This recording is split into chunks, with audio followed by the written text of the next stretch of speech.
Pramo atu amadi share amamu aha. Sompa Sunie 93.1 FM 98.9 this year wabono mantam num krotemu wambeje kaseboyi ebuni senchichiri die akanfo bo flotu ama this year one patam wanyina bia kofa bunu is wamuso etie kasebo no ebi abefo kwaso wubetumi dia adwenkyere na fa wo dia brave Facebook yekenkai kasebo no a mere bamu e de befra kase no akenkai wadwenkyere no na de didi kasebo no animu bie na abetie yi wo wura kuje to abra kwase papa kusibu aten ebeya won fa ne dwumadie ento se National Cathedral Board of Trustee no won fa ne dwumadie ento Panimpa edema National Cathedral no waba abeyi opani bia no e won nsem bi okan ya wie yi yede mu asem ebrew eni nyina da kwan debt exchange program ene aba wa mede to wa senka mede yensa be shenkrata ase no yesi ne tweme se date no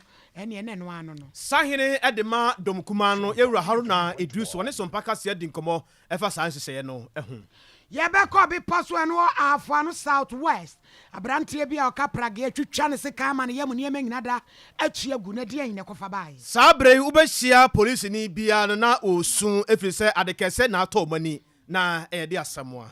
yebeko fifi mantemu efutu akwade ama wonu ayensa no dwuma te se dresses se ya omuni nokre ema awura anom ni nwura bafo a ba wo matran ye ene won be ye adwuma yenua be ma kwabena nyako si anam ewo mfimfiri mantemu na wode asem bi befiri hɔ abreye yes fam go bo be kosoro am nchemu no enum ene enkron awiai eye mizo na 5G na eboye na yede nsam no bro na afi so abe herbal clinic ene etom no nyame ya atom obrepam yeba kyerɛkyerɛ makira kwan na yede amama remfi se FIDO eye fido sikasam de ehu hia pa ewi ase so bi bowdua se hia wani pa no mpɛ wasem ene ewudi ka wukura wo ma meyemu atensan ke no bɛboa awiai onada romane atena se yede nsam no brew na nakwabra kɛse na afei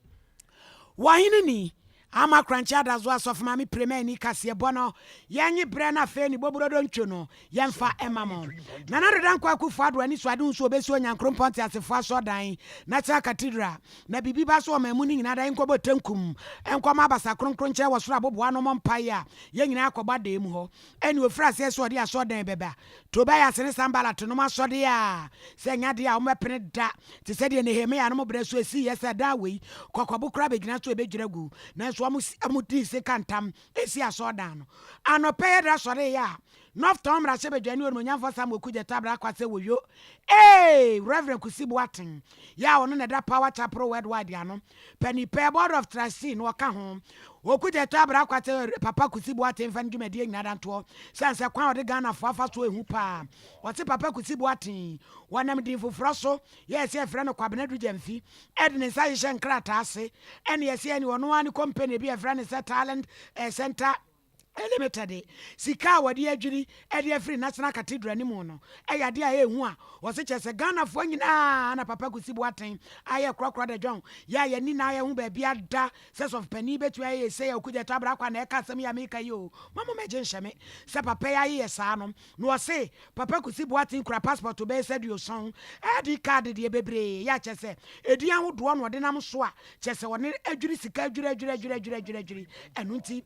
se wotena chain na ni mu animu no hwehwe mu fi kofe kopa etimi koso santo onde otumu se we a conflict of interest ni bia ene de aba no owro ku je to abra kwa kwaso to aso a wo keka nsem na nsem a wo ka ene nsem a wo dwiri edigu Papa Kusibu Aten so no abusua me kasa me kire mu awie ya ade be chiansa na se de o kire mu no ebi ni the company known as JNS Talent Center Limited came up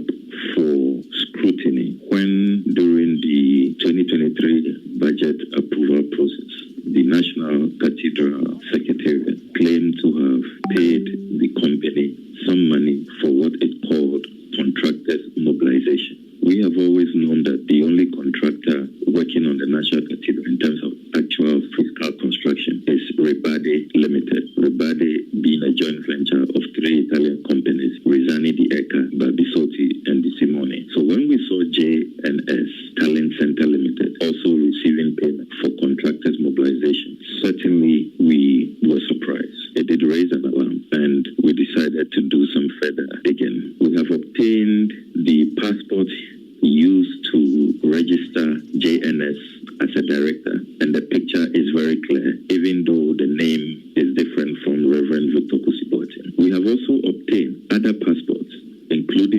a diplomatic passport issued as recent as November 2021, which expires in 2026. And the name in the diplomatic passport is not Reverend Victor Kusibuatin, but Kwabna Edujemfi. We discovered that when it came to registering the National Cathedral of Ghana, he used his driving license. And for his driving license, it's the name we all know, Victor Kusibuatin. However, he has two different dates of birth. His document with Victor Kusibuatin, he claims to be born in September 1961. In the other documents, particularly passports, bearing the name Kwabna Edujemfi, he says that he was born in December 1969. So you see a person deliberately trying to create a different identity. This afternoon, I am petitioning SHRAC to commence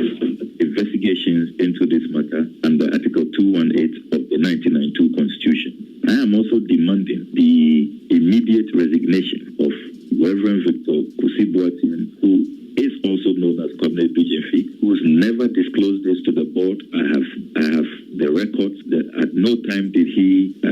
reveal that he is the same person. And really, why is he, and who is he heading from? Why is he violating all our laws? You know, you can't have multiple things. He has it, you know, different dates of birth. I mean, is he wanted? What's going on here? So we clearly need a full-scale forensic probe into this entire... Look, there's just too many scandals around this project. Don't forget that we have not finished understanding the circumstances leading to the siphoning of 28.2 million Ghana cedis to the Nehemiah Group, which the dodgy American charismatic owes. Yo, na chese owura Samia okuja to abra kwa o ena wo chem se papa Kusibuatin passport nkwa wo kura bebre date of birth ni awodan so enu so bebre ID card no so awdo mebre na chese hey kesi na ehu o na bre be kirenti mumyemfa nso ha na ebra sansensam no ekoso no aka ho bi ma Dr. Paul Poku Mensa wo executive director de National Cathedral ya ebe koso ne de aguso a ekoso ne nsensam ye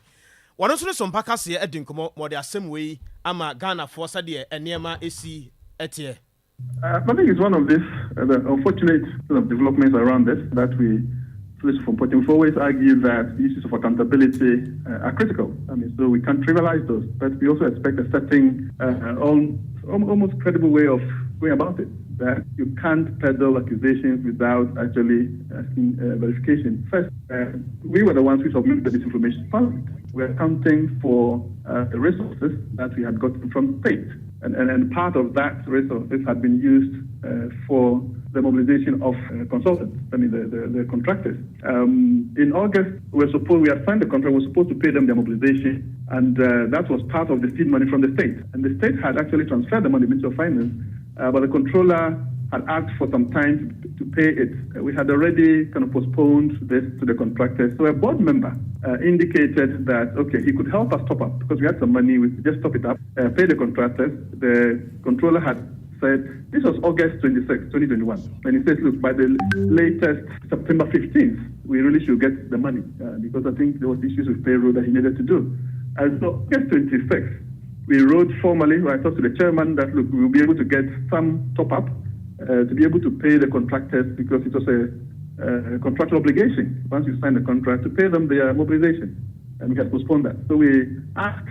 the board member, and he says, okay, send the letter of application through my company, and we did, which is August 26th, 2021. And so on August 27th, 2021, the amount of 2.6 million was transferred to the National Cathedral account. And we actually got the money a bit earlier. So September 8th, we transferred the money back to JNS, which are transferred. And all this is documented that we included that because we wanted to really make sure that, look, everything is accounted for. And then all of a sudden, you pick up this information from the information we had submitted. So it's not like there's anybody's intercepting some information. It's what we have submitted to Parliament and says we had made this illegal payment to the JNS and put it under contractor mobilization. And we actually said, look, the letter we had written was specific for the loan, that it was to top up, to pay the contractors for their mobilization. I mean, so that is where you account for it. Our concern really is not this issue of accountability. The nature of this project would always invite this critique, to almost kind of examination. And we welcome it. It's critical that this project be developed and implemented with rigor, credibility, and accountability. Dr. Paul Opoku-Mensah, Aniyetin Nkei. Aban no de hihye bia gu akwam se de beboa ma o my Ghana sika samo ene hu wo hawa ye nemu ye betumi afiri mu nti kofa bibi de aba ya esi e friend debt exchange program na na wo we kwan senka wura no mu a wo mu wo bonso ibie sa nkora de o se wo no ma ye ne ye dom de o ye de ensa be hye nkrata ase no se we na mu sika twetwiri de a wo we kwan no Ghana sika afre wo pepe wo ha aduasa enson ena nka wo mu ewe kwan se ne ye de ensa ko hye nkrata na se dia wo mu benya wo mu dia de sese wo mu de ye na semu wei na nipa bi se sanga individuals na nkra bond no wo mu foro no de oda no ene owura tete se ne wo mu mogya kora wo de be konkoden asiaban ne kwan e wo san hye ye hu Ufa abayne budget, ubi budget ma. Ube hunse eba expenditure. Abayna say capital expenditure or no best spend this year. 27.6 billion. Ufe other expenditure our budget ma. 26.74 billion. Where is sika abayna best spend in 2023? Ufe sika due to individual bondholders. 2023 year 6.6 billion. It is abaying with sika edebe capital expenditure. Edebe other expenditure. Ade no ntimi nya 6.6 billion FNTR individuals. It is so because the stance that you take say abaying to individuals sika no ebegu krona enye no kreda. Wow share budget ya sika wo. Capital expenditure ne other expenditure. Wow dig in share the this sika ne ya enya dia ya anye ne this year ne editia individual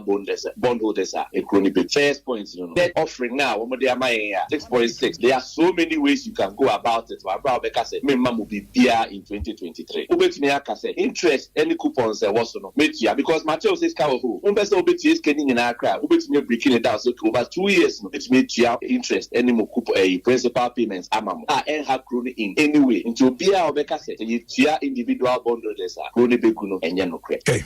very very very unlawful enye allowed cry. Na the woman say abayna kasa kubisa o ma lawyer penyi e attorney general say she say ya be e lawful na say enye lawful and na attorney general na kasa abayna lawyer penyi e tro ma abay say there be e unlawful enya de awo ubetimi de ope assisa terms e wo contract a wo ni nipa do wontumi mfa wo pe ensisa no wa abra wo ni nipa ko ntina say nkasa nti abayna lawyer penyi attorney general atro say ade e unlawful enya de abayna betumi aye nti ejram laso pa ne de kasi wontumi mfa wo pe ensisa contract a ye ne wa hyehyɛ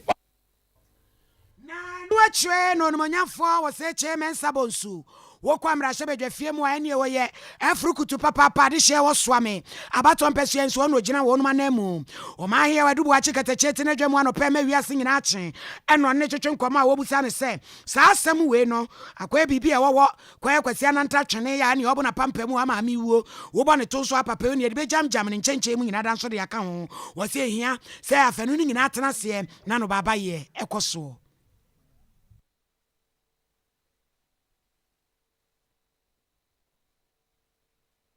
Yeah, boy, how many biadrasi benye papa mo nyamfo se chairman sabonso ne no abo na jamfidie no ho adwumenti ko bibia na chenkyere twintwa na te asiso boy how many kuku avron kajando ne mo right foforo then odi kuramu a wo piepia ma me watanom enso gumfide mo ha wo mo ye ho adwuma nyame ya dom ne enya wo se chairman sabonso ne no pe ye de besim brother yimanso abeka ho kwabra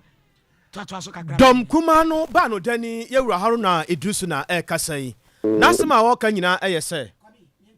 Mfa ya no entum sene be ya abti omo endoso omo kriti sports omo leki omo nyina na asema bana omo betimi esijina ya elebo wo na omo baye no omo the stress so parliament Mfa ya no entum sene be ya abai emfa minsa enka omo isikano omo de baye meji petition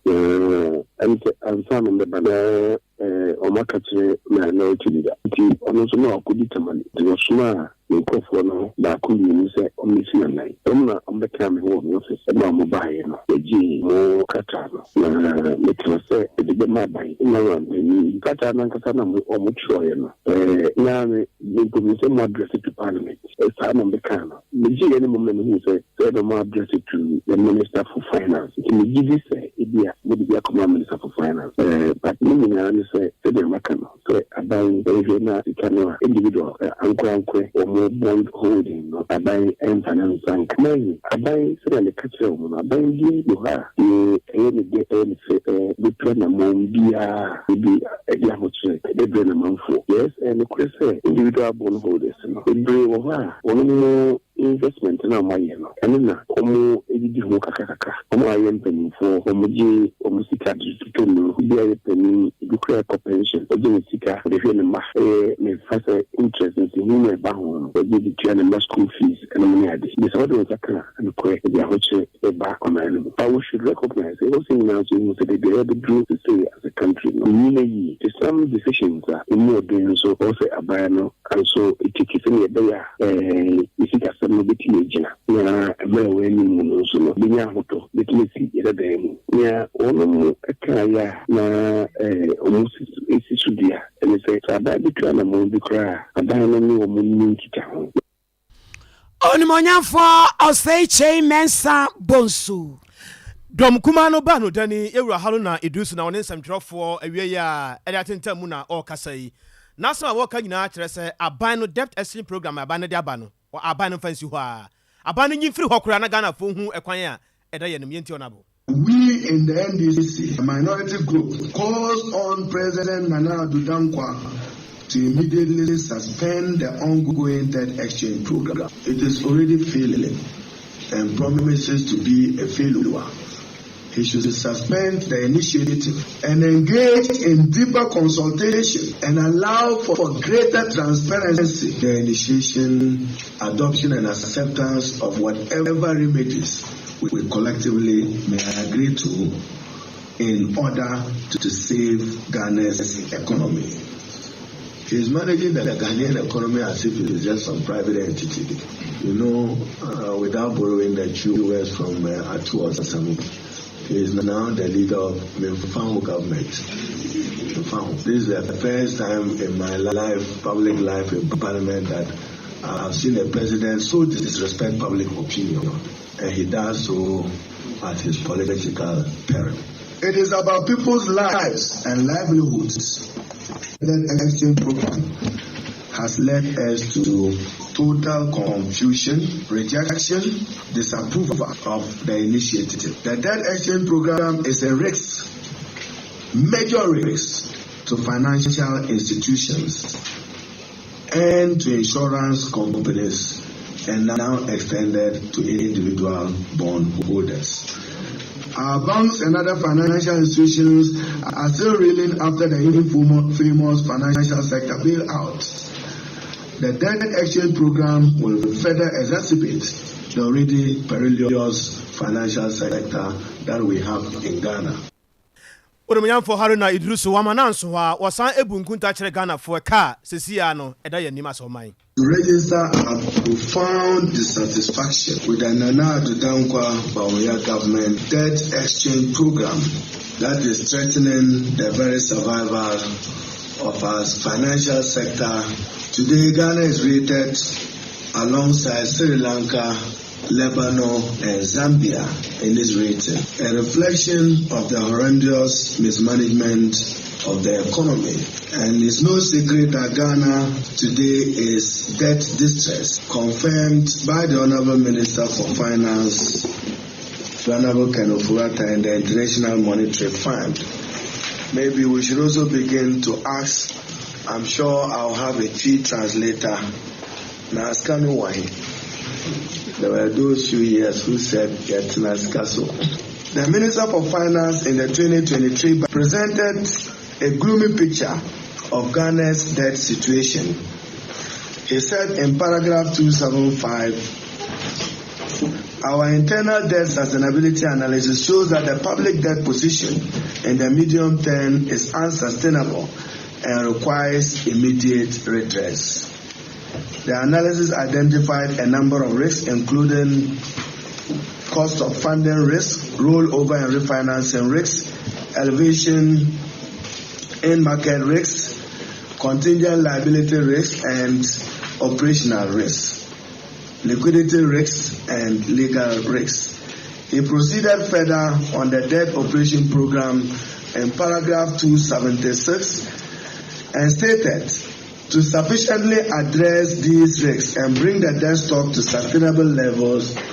government is embarking on a debt operation program.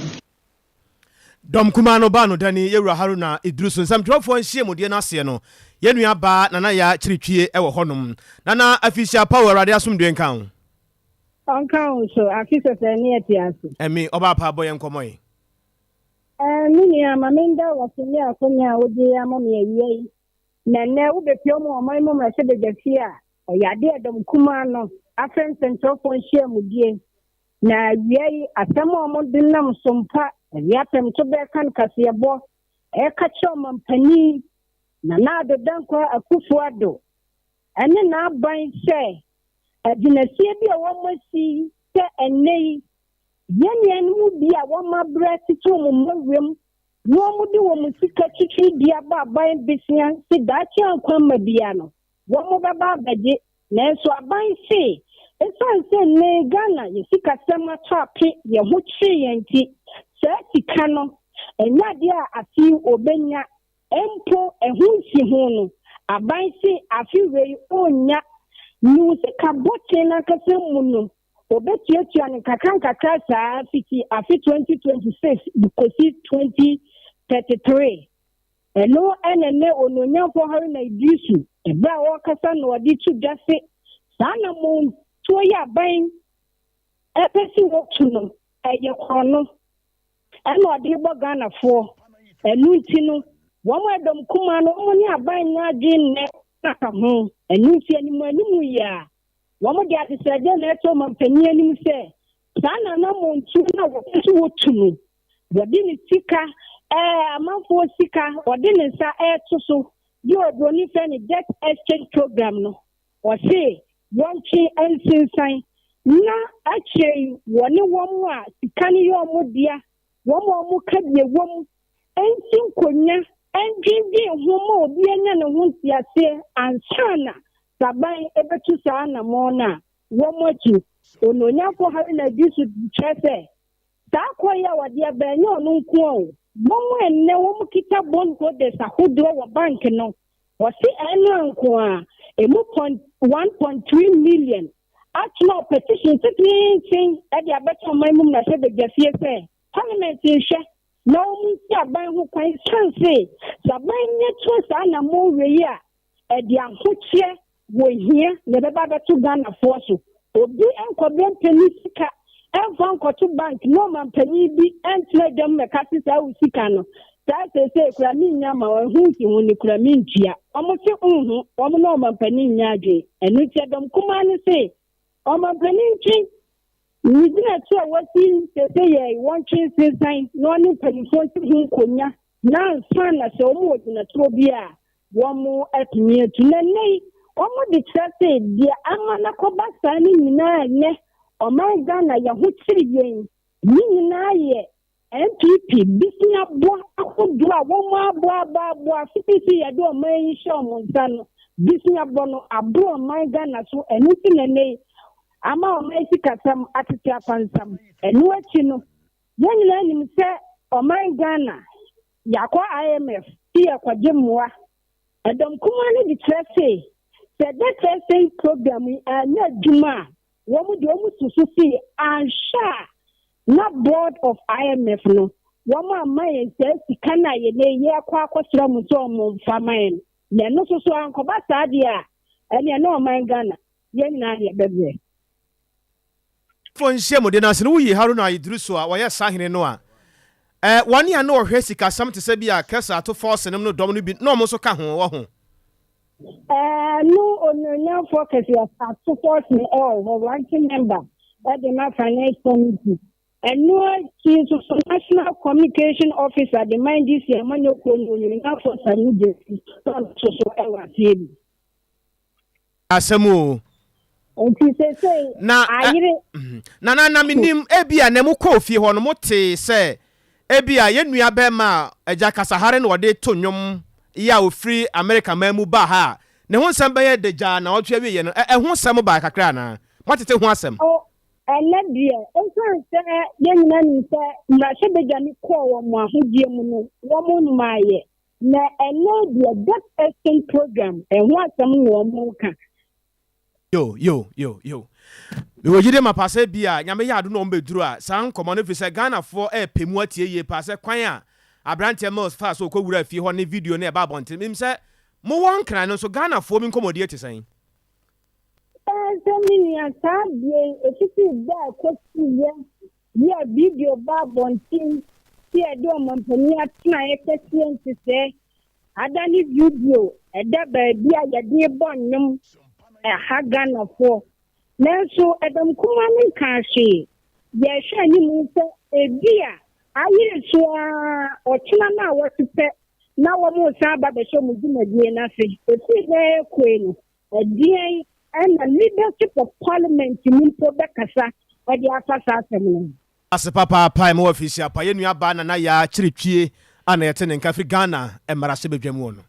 ye kwai na ye nya ne tie se bondu fuei one may wo bie one more enso ejina ne e so den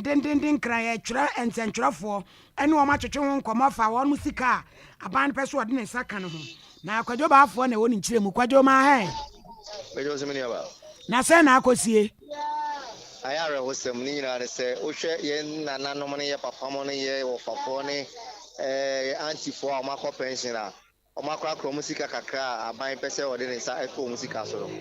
na what you tell no money some chok we share e petition e ko minister any president enim sen kadabraka omu omobo na nka ye domestic exchange program e odi abai no anka omu sunko onyi omu mfimu na no omo de ye petition e koye no omo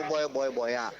ankobo bibia nyina ne se finance minister any ye president na abai no emfi wo ntene na omo se share some chok no omo say omo be se omo ka che finance minister say adwobreo almost na so do no munhia no montenance no munni nkomo no mo so finance minister so enti o mo chefa na se bibi wo hono mo a no aya afa ho ba se kura se wunti o ma asem na se obeye tintin na de obeye na obeye dia eni o mo so enti ase enti ene o mo ma finance minister ne free samri ya kopem se ade be sase se ono o mo ankotrase anto ato adwen ehun kwan me fa so e de o mo dwumadi ne ebesi na se ekoso ara ye de be ya ene finance ministry o de o mo kete omo de omo esapo omo de omo bucket omo de omo pillow eni omo mpa nyina do kwa akosi o no mo akwa da ho age ho aboso kopem se finance minister no ebe trans no omo nyina be sinkonwa no ma pe ne poma sibre no yi omo free sa esese boni ya eba baba be ku omo no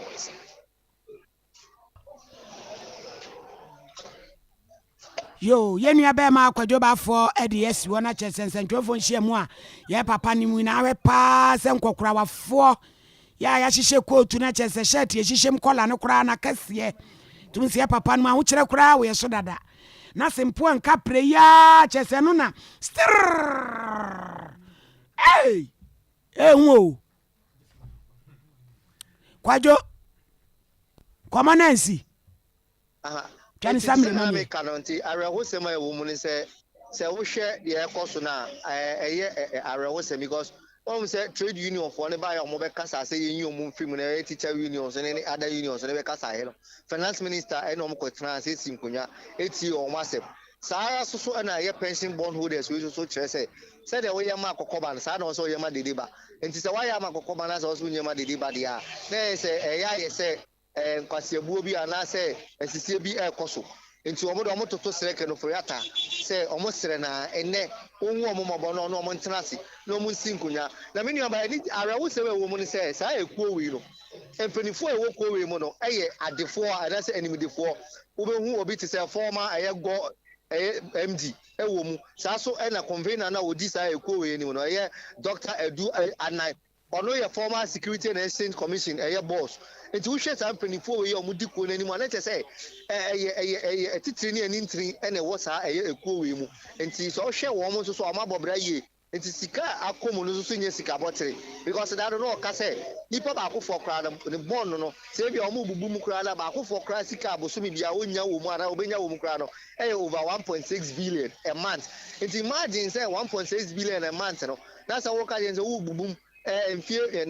enum so na se bosomi bia no afi bia wo ma no bia 20,000 na se 55,000 na se anodin ewuo no mu bewu na pepe so madun so no yare na adokro mo na diabetes na osa na koko na anifra aniyare na sasa sika we ni hon mo abeda komo yare enu nti no mo srek no forata se ono mo ntenase na nsese bi ewu bia ono mo nye enye sa de a ewuo no pese mu nyina ekoto madaka no mo sha se ebo ma na nti na ewuo ni bae na na se wasi won ne no forata ene na nado dan kwa akufo do ne MPP aban no epe wo mo nti mini aba wo ba yare wo sempa na ne ekoso a hu mpelefo ani mu a na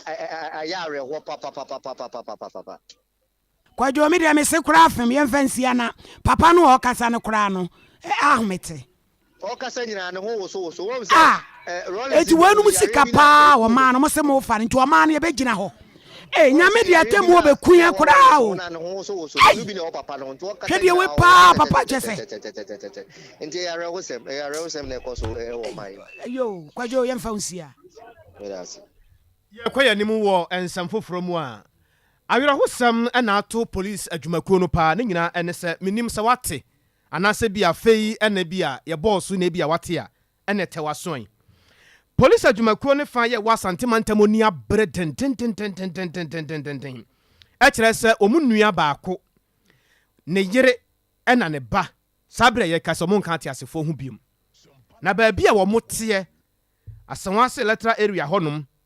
kese akoya adwuro sem mo modwene ho ba bia o mo nte ase eja to fienum mo amodi achi e wa ba fotentafidie ne so awuade ba mani monyamfo pa oba Facebook live ne so bi kwa na woni mopani ya ka no ho asemi sabra ye kan won ka te asefo ho bi mu eja sade enkra no di ka ba kire se eja de to ba bia o mote ho ene ma o mutiri ankoye yi a ba ma no ye we police ni ye nua ba no na afensu wo faase no sabre ameka sei omonka ti asefo hu bi akwande nyame do au na ye pese ye din komo kakra e ba asa no ye ne assembly member won potem honum wonabo ns kwatin edin komo kakra me yebusa na se papa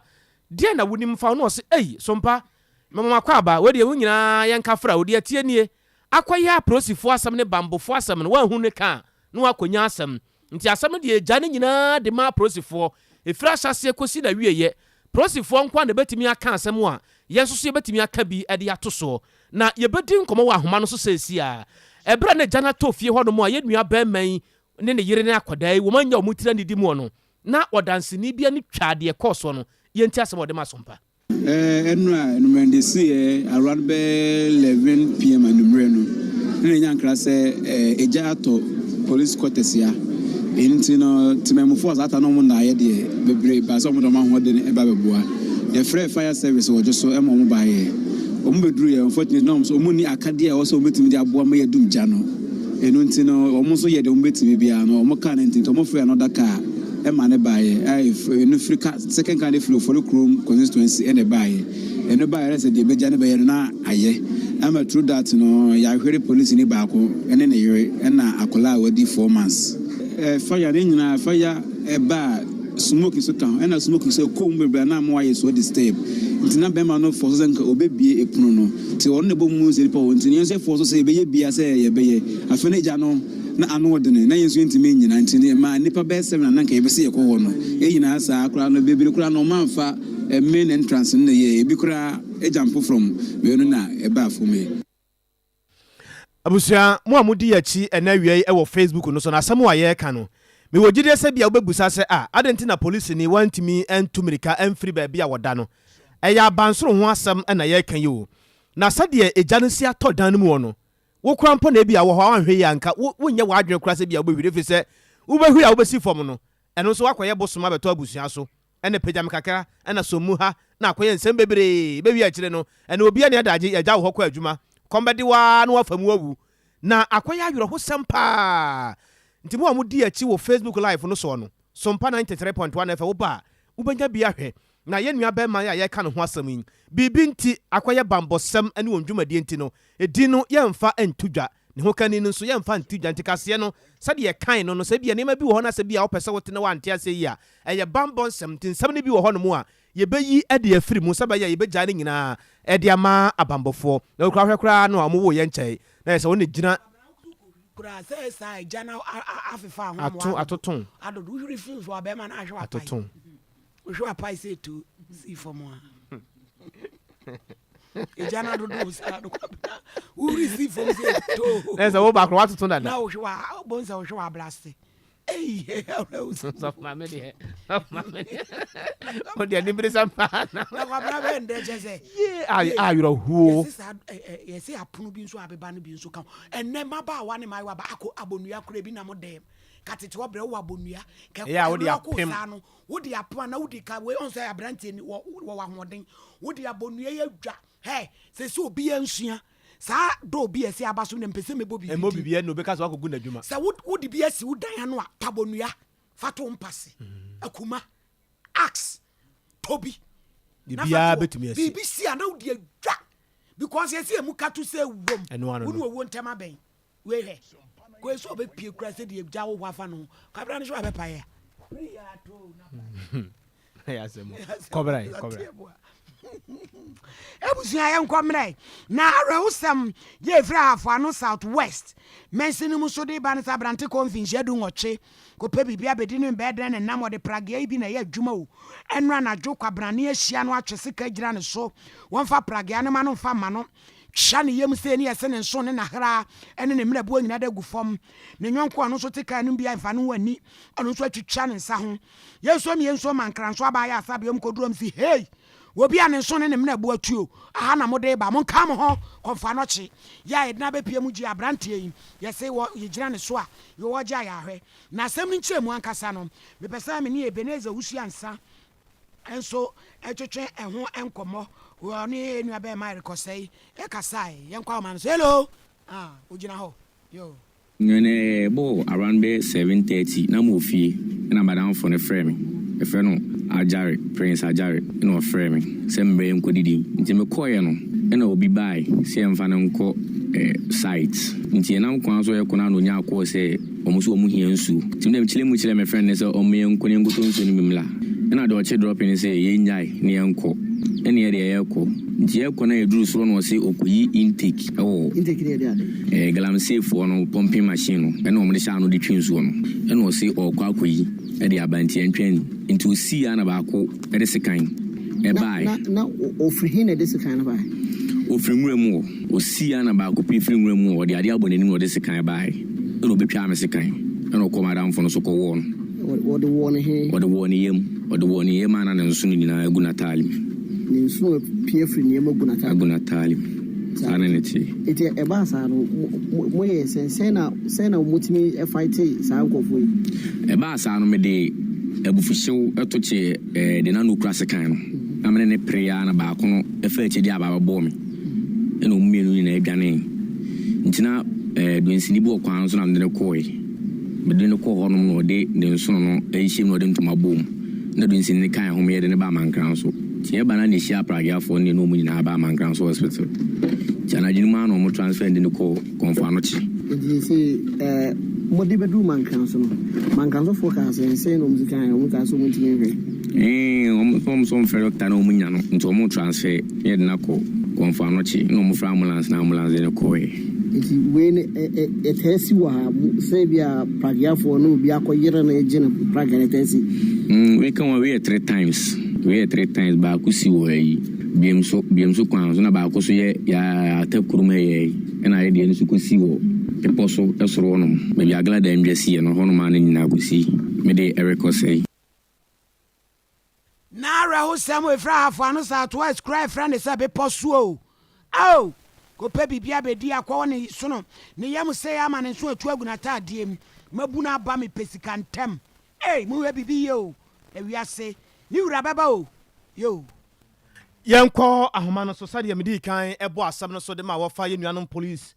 ho sa yero ho sampa na ato wo mo ne Ghana nyina no ye pese ye di nkomo kakra ko ye dumja ensensam ni eja ho asam die asante mantam kasamafo de ma dumja adwumaku no ye papa di ofere Peter Ade papa afisia pa o afi enkomra metu ye nkwaso papa na pom te sen Irade adom ye ho ye wodi ye ma ye nyina ye ho hyeden pa o nokre ye nyina ye ho hyeden ye nyina ho ye akonso Mewura wadaroma die na maboaboa no firi nura na beka sabre sede ensam no esi keka ko no jaba se ya mo ane edam o papa me ne wo kasa sesi ya ye wo baby a incident ni si ye baby eja no etoy ne wo me ne me regional commander wo ho sesi a ye gu ene ye investigating team wo ho a ye gu so a ye nhwehwemu no to establish the regional nkasa e ba ye nti se ye nsa kan ye be mama so ase wadaroma ye dan ben we pese wo hunu se ye dan ben ya kire se wote ne ma bi ase kakra police wo residential apartment they were around that police quarters na oba ha abronsan ne miensa baako bi aye 2-story structure that is say 3 floors ground floor, first floor, second floor it abronsan to aso miensa anabienu mekanisa na eja no to emu baako second floor na janitor na spread it through the floor no affect 5 apartments walk floor ne so inti say na mdi kan the dan no 2-story structure ground floor, first floor, second floor bia 5 apartments na so inti the two mu no second floor of one of the structures affected 5 apartments na all floor nisunya na mewura wadaroma ba sa no antimi antre anko ba bi foforo bi ansa anko fa asam foforo bi anso wa kire ho ama wo ho ye bedru on de na afa floor ni ya nti boy modern edum no preventing from spreading to structures na aka no any other adjoining buildings nti anko ba bia floor na so na edum no ewo mo hwehwemu na saase de ye nua ba man floor ben na wo wadaroma ho no so obetima jampo na so obetima kirem kakra mai no was second floor ne so one of the structures no second floor and so inti ono no edem na eja no start free na affect other floor no unfortunately ono no ene ne wife ene ne ba entimi survive na esoro ho no omo nko ana na wo hanase na nipa bi mu kan wo mo ho sena medi kan no floors every floor 5 apartments intina e bi kan ho a wo mo nso wo mo dem but wo mo no timi epie kire amanfo bi adwenti akoyese afi na mo ahye hwehwemu asenti ase ye mempese me ha wo bebre efrisa na obi kra ebusa se obi message ko ode ba ebusa se na police ni na bibi se ni ka wantimi ebi a amfiri mu amfi bibi sa na obi ebisa wo minim so na meka no ya share investigations atenti eno be ma yehu de ewo mu bia timpo se ye fra wo je so na eja minim se mo ni abre pa anti we kura ye ho donti na wo je so ye da se pa bibia ne wadaroma we de ahawa wo fie bre bia no na waje ye so wadaroma mate menso da asmu akobna kese ye da se papa nyame nshira wo DO3 Peter Ade asante mantem kasamafo edema dumja adwumakuo police adwumakuo ema mu nyina mo hyeden pa ene ya akokese Mrashe bejani ogina mo made show commended na eguafo abrim keye abaton pese so no nyamfo Samuel Atamels eno de afutuo de akwamansa no dwumafo titiru ni won me ye tire se brano no won mu ewura bafo na ewura no me be wo mu tini ade ho no ya mo ma no kre enya adwuma papa Ghana Hairdressers and Beautician Association gabafo wo mo branch kese a ewo Elmina ye na wonom bojwa trada amadesuafo be se dua ye do ma fantiti tie mu om dum dwumadi nyinada enso de abena wieye na yekotie beka ni Eric Anan ena woni pani pa twetwe nkoma no se na pani kasa na dom ni nyina abadam a wotie no se we adwuma eye adwuma papa we ensese nipa no ukra certificate nko na aba koye bie enso ubenya ho setam na de aka nyina ne so amde no kradie be ye adwuma wo se de na ama broni wa wu fosu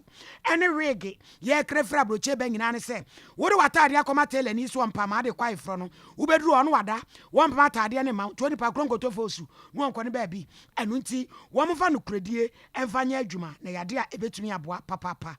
na nche mapa mentare wo papa bi ho wo nkra so obo no bosusu a ibenya wata no wait be 2 years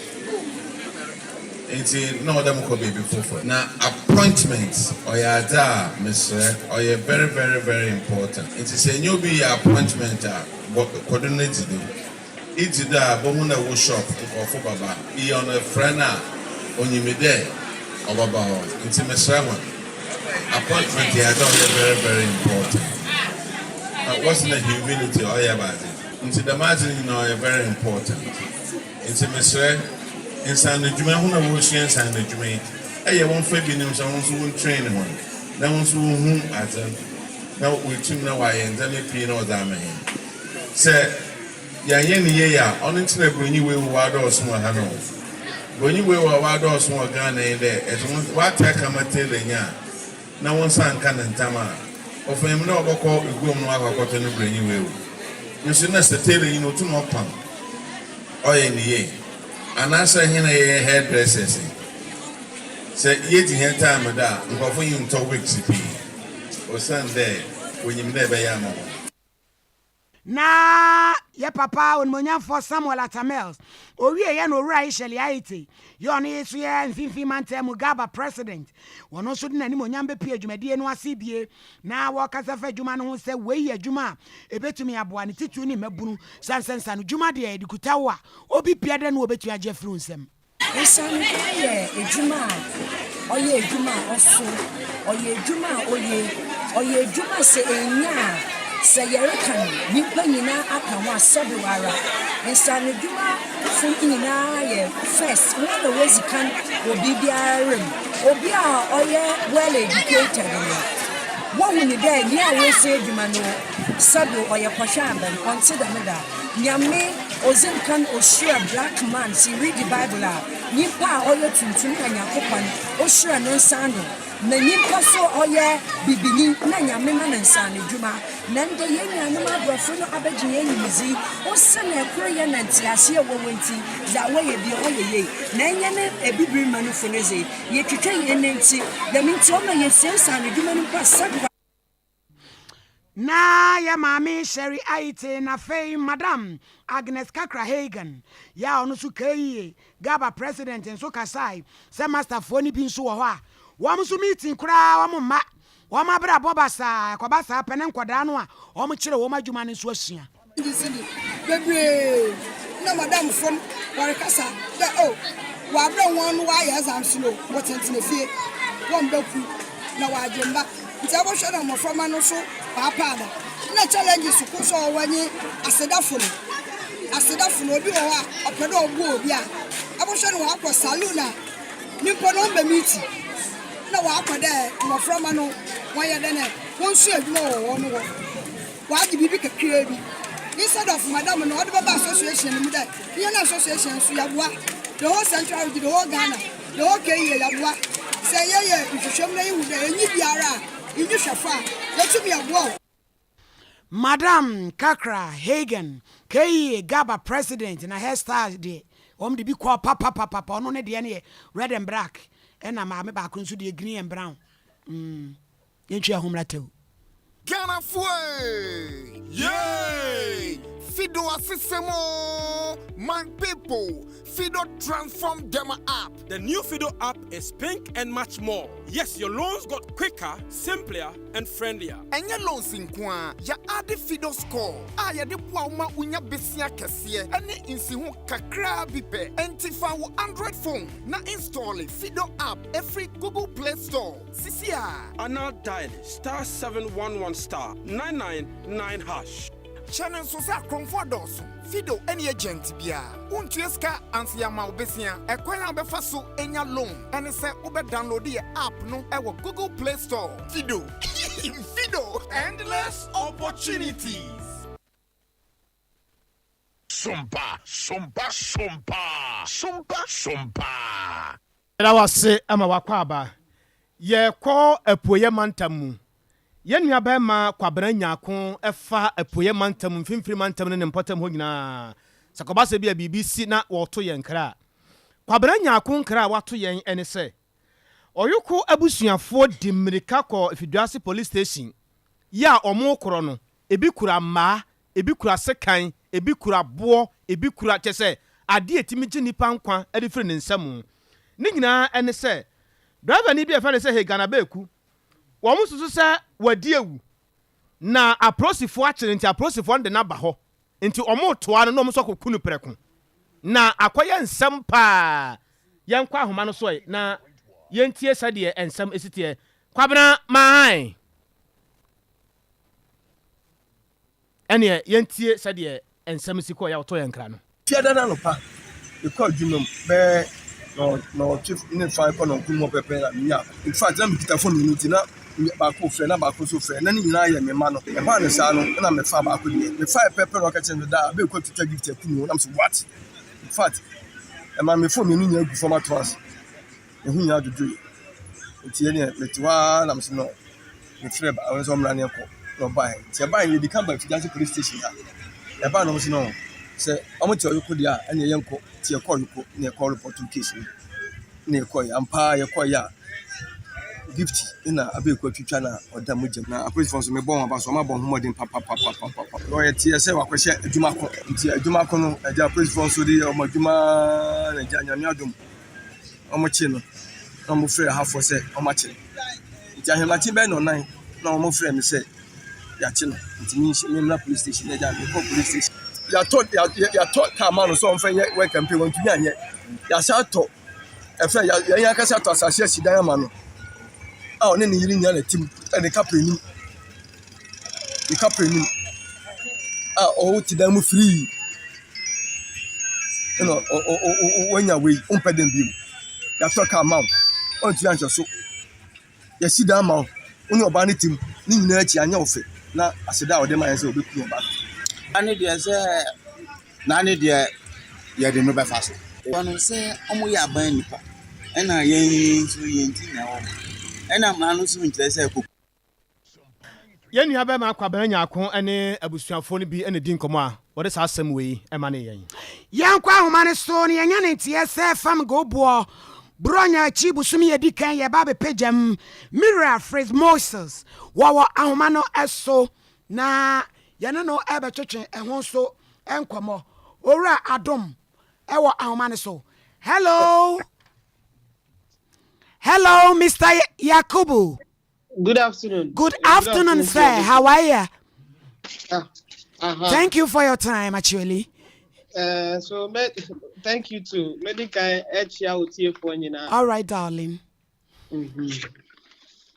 Yes, sir. You pay your baby picture. Fangu bonum kakra kosro. You free free and we want to know the rationale behind this increment, sir. So you would realize that the rationale behind the increment niama mienu na yedi ahihwe enu na amasa increment no eba no. First, international prices of petroleum products across kakra any cedi no a depreciative free the beginning of January ekosinne Ubehu says cedi no shadanye papa sa cause Ubehu say are depreciated by 9.89%. And international prices of petroleum products are cost through by 8.69% for gas oil and 2.19% for LPG. So anyama minu we na ama sa increment in prices between 5 and 9% are ya project no ebano. Mr. Yakubu, yanyan ntie se yade gold bi kwaji oil bi ba this month. The perception be wo se eba pe ebe ma oil ne bo na ba fom enti ya no an yegu so aye twen na dan na increment yi san ba yi se si ade yentimi ntre whether sa gold for oil program no ebema prices no perform because aban amfa transaction details and to abonten so near betimaka any sa two elements make any international prices of petroleum products any sa city depreciation no so share prices no the international prices no the same across the world. So difference you bet me who free sa arrangement where you supplier discounts no. Supplier discount no discount near open my fuel no inside gold for oil arrangement no. Sign discount no bet me buying. So ma buying sa discount no. And no bet me cushion and no bet me prices no perform. But see dear mean to me and yes into me by what margin and influence by nasa arrangement way back because you need details no of that transaction. No, see and any information say about 41,000 metric tons are back. Say na buying to discount ben na buying to me what you say. Eti yere kwan say start here increase the ben week we mu ana next week. So see almost say almost receiving 41,000. So towards the end of this week, you bet me who 41,000 why no more diama at what prices or more diama and no bet me whether sa arrangement my some relief our prices next one. Mr. Adam Yakubu, thank you for your time. Assalamu alaikum. Assalamu alaikum. Thank you too. Yenua Beme Niko Kasai, research analyst, Institute of Energy Security, Yakubu Adams. Ya de madwen chene ba enyuma kwe na afa adwen chene ho ka be heba clinic ta no so apatrapa wo se yare bia de ye honhom fam ye honam fam empo so obi de adura kan ya wantumi anya wo de brata no so onya duru ta no so pa wo se wo kọ apatrapa obi a de obekọ ya che se adwuma ekoso wo ho no ano de ne pa yare no eye de hia efiri he na ekọ he ahyase afe na eba ewo be ma so ewo akokora so ewo abrante ewo baba waso ana se wonyem ene ohawo ne amane bi ba ho a me se enye kasa bebre de biare ya me kasa di onim hahama mu pa no enye kasa bebre o yon kasa bebre nti ukwa simple kura na ma ne te ho yesei ahoden aba eho ne yeje yare to ho a na momu di ahoden kofie nti asam no eye tie ya emuda ho frema me sesi a efiri soro koka fom 0243 34 5392 0243 34 5392 FIDO eye fido eye sikasam maka kira wo se phone na ekita wo no a wutimi sande ade ma wobi na obi so timi sande bibere wa wutimi hwe no se wukura sa phone a tenkai bo na hye ne nso eye sikasam na ye fido ena de aba wo se sa asam obebusa wo phone no so wo yi ano ko wanim ebere wa download one app no bi pe wo na wo kro no se si a bo se na sika na ba 5-10 minutes pe no anya wo sika wo dwam o wo teka mu o wo school mu o wo office o wo bia na won sam mu sa wo ye adwuma sa wo nya adwuma anse no ma wo sika obia etimi nya sika ne bi sa wo download one app no a wo bo star 711 star no abo 9 miensa no abo ash wo de di so do mabusa obia wo di so a wo na okro no nyame ya adomo abosomi a ye kwakwa wura mu yi ne da ya edikan da ye memenda no eno ana dwumadi ato din me man titwumadi eba wakwemu yebesim kunwa to adwen abo adwen po afa adwen afa omayi ho de ekoso ewo nkane ansem edwumasem akwan ensuo edwadie bambosem ne ade yebesim kunwa na yedi ho nkomo eye me man ti mo man no ho hia wo bom paye na wakai Ghana na de Ghana asane santi ya ma yensia na yenni nkomo pi maka kira wo se awie yi se bia wo dwom wo ye adwuma enwuma gu so wote machine bi achi wontimi nsori nkodidi a eye mizo na mu odu se wonya bi no mu awia yi sei no a betimi atra ho saa akosi anwumre na drinks no mienu ane ye de abadwa so ba ko ye 5G ejajina mu den se wonya bi ahu de mekai eye simple kura mesra ba bia wo bia no se wo pe bia tu akoton a ana se ebia wonim ba bia Sompa FM na Sompa TV ona me pa che wo so ame bra ka ho bra wie ya na ba gibe ekoton ana se sa numbers ya me de etu dwai frɛ wobotimi afrɛ Mama Esther wono wo akyem oda frɛ no 0242 42 4471 sɛ wakyem ɔda ne mpɔta mu a wofrɛ no a wo nsa ɛbɛka no saa nso so na woba Sompa FM no ha se nso a wo nsa bɛka bi na wowɔ abuakwa ne mpɔta mu nso a abawa number no yɛ 0246 405 472 wofrɛ no a dodoɔ biara no wo nsa bɛka wotu akɔtɔ nso ne ade a bra Sompa FM ne Sompa TV 0595 537 435 0595 537435 wana da roma na wia yi ya kenkan adwenkyɛ no ɛde aba yakɔpon kɛseɛ no so na ya kenkan adwenkyɛ no Felix Opon odiaba ɛna so ohwɛ yɛ ɛwɔ bampana sɛ wia yi bibia ɛdedam kama ɛde mayen Felix nansen yɛ ba 2023 wusuba ya asesa na wonte saa opɛ message ba ko mienu miensa papa first kwa na wutu amanfo sɛ mon sande he said ya wo no sande no sɛ wo sande de abrɛn hey Felix sɛ sia na wusuba asesa saa yi boy Pedro wa Madina Cruz odiaba ɛna so ohwɛ na tano so Kesbe Jansi ho my goodness ɛde dam sɛ ya kyerɛ sɛ anya asɛm kuma Master Planner Kentampo Junior odiaba ɛna so hodom na ohwɛ Dr. Paumia okwambia so obedin kunim no ɔno anso so ɛna ɛba Anthony Amisa odiaba na wo se asenua Dream House one mo akwabere East ɛhɔ na wohwɛ yɛn na Insraba Aneka odiaba na wo se Shaman kwambia so Beba pe na abehwe aba mo ne ma nyina so atimi akoso Amisco Spelele wo kaso a na wo se wo hwe na watie hey Felix Felix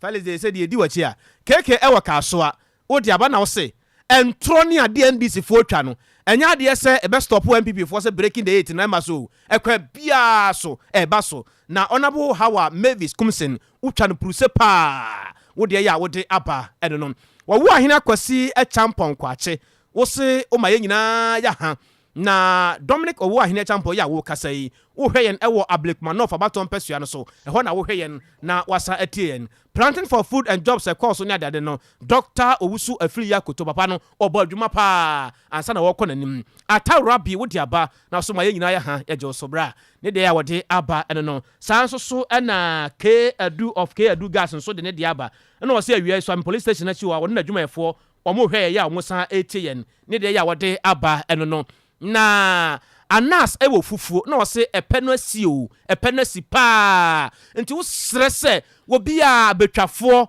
mo amukɔ wira mu mo amu epunu mu hwini mu mo amu to pa no wo mu hwini mu ne ade no galamsefo no akuafo wosre mo a mo hwɛ yie pa fi sese de epe no ayɛ no hadwen ne de ya wode aba na o ka ne sɛ we susu ene de ya wode aba na o kyerɛ sɛ oyibo boaten ewo nari behi ɛna wɔse no kora nyame anim nie pa sɛ debt restructuring program a aban di aba ye no yɛnto yɛ bo ase pa ɛmfa ɛma no na so for mame